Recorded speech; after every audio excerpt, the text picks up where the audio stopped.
అసలే లేట్ అవుతుంది, books cut అయ్యలేదు ఇంకా అని నేను చూస్తుంటే ఈ బుక్ కట్ అయ్యొద్దని మా పాప అయితే ఒకటే చిన్ని 2 బొమ్మల్ని రోజు చూసుకుంటదంట, అందుకని అట్టేయొద్దంటుంది. అట్టేసుకెళ్లకుండా స్కూల్కి వెళ్తే ఇద్దరికి ఉంటది ఉండు అని నేనైతే అట్టేస్తున్నాను.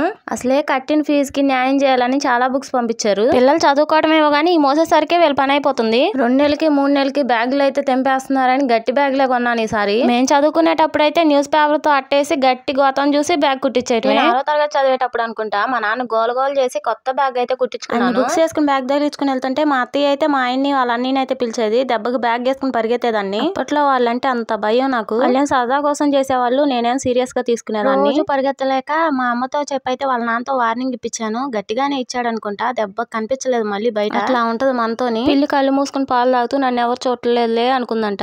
నేను ఒక ఆకు చదివితే మా ఆయన 2 ఆకులు చదివాడు. నేను వెళ్ళేటప్పుడు లేడు కదా, వచ్చేటప్పుడు కూడా లేడులే అనుకున్నాను. కానీ చేలో అయితే ఎదురుపడ్డాడు. చిన్న పిల్లని చేసి మా నాన్న చేత కొట్టిస్తావా, ఉండు నీ పని ఉందని నా 2 జడ్ల బీక్ అయితే దూడకేసి కట్టి తోలేసాడు. లాక్కుపోతుంటే జాలేసి వచ్చి ఓడదీసేశాడు. కానీ అప్పటికే మా నాన్న కుట్టించిన కొత్త యూనిఫామ్ బ్యాగ్ మొత్తం మట్టి మట్టి అయిపోయింది. ఏమండోయ్ శ్రీవారు, ఈ వీడియో చూస్తున్నారని నాకు తెలుసు, నవ్వుకుంటున్నారా?